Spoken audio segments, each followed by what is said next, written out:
आप सबको जय मसीह की। इस सुबह के समय हम एक वचन अध्ययन करेंगे जो नीति वचन के 15वें अध्याय के 4 वचन से है।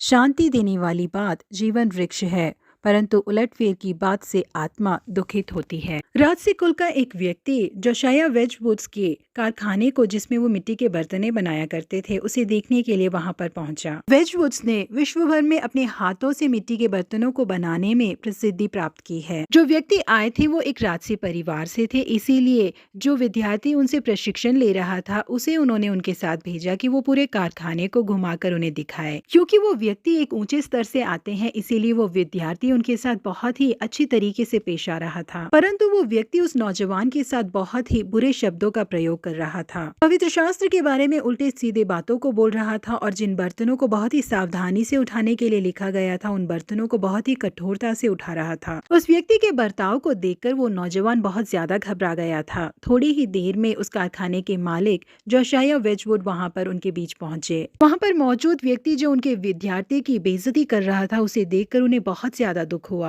पूरे कारखाने को घूम के देखने के बाद उस व्यक्ति ने कहा कि वो कुछ चीजों को खरीदना चाहते हैं, विशेष करके बेहतरीन कलाकृति से बना हुआ एक गमला जो उन्हें बेहद पसंद आया था। उन्होंने उन्हें बेचने के लिए कहा, जिसके लिए वेजवुड्स ने उसे बनाने में उनको कितना समय लगा, उसके रंग के बारे में, उसकी कलाकृतियों के बारे में बताते हुए उनके हाथों में उसे देने के लिए उसे उठाया और जानबूझकर उसे देते समय उन्होंने नीचे गिरा दिया। अगले ही क्षण वो टूटकर पूरी तरीके से चूर हो गया। इसे देखने वाला वो व्यक्ति बहुत ज्यादा गुस्से में आ गया और उस कारखाने के मालिक को ही डांटने लगा। ये एक ही गमला मुझे पसंद आया था और आपके ध्यान की कमी की वजह से ये पूरी तरीके से टूट गया। वेजवुड्स ने भी अपने नियंत्रण को खोए बिना बहुत ही शांति से जवाब दिया, सर, ये गमला टूट गया तो कोई बात नहीं, इससे भी बहुमूल्य चीजें इस दुनिया में मौजूद हैं। ये गमला टूट गया तो कोई बड़ी बात नहीं है, इसे बनाने वाला मैं ही हूँ, मैं दोबारा ऐसा गमला आपको बनाकर दे दूंगा। परंतु आपने अपने कड़वे और कठोर शब्दों से इस नौजवान के दिल को जो चोटीला किया है उसे बदला नहीं जा सकता, क्योंकि एक बार जिन शब्दों को आपने कह दिया वो हमेशा वैसे ही रहेंगे।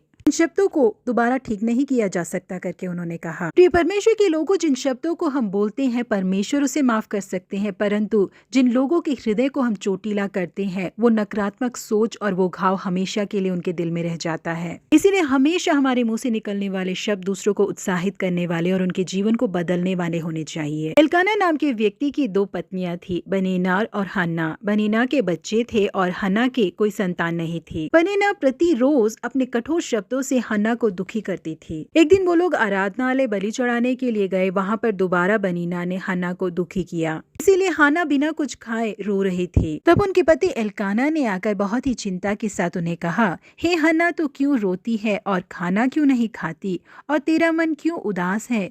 क्या तेरे लिए मैं 10 बेटों से भी अच्छा नहीं हूँ? हन्ना परमेश्वर के भवन में जाकर प्रार्थना करने लगी। उसकी प्रार्थनाओं को सुनने वाले परमेश्वर ने उसे एक पुत्र दिया। यहाँ प्रिय परमेश्वर के लोगों, हमारे शब्द भी बिल्कुल एल्काना के समान होने चाहिए। जिन लोगों के हृदय में घाव है, उनके घाव के ऊपर हमारे शब्द मरहम का काम करें। परमेश्वर आप हमें चांदी के थाल में रखे हुए सोने के फलों के समान शब्दों को दे, ताकि हम सही प्रयोग कर सके उसका। प्रभु आप सबों को आशीषित करे। Have a blessed day.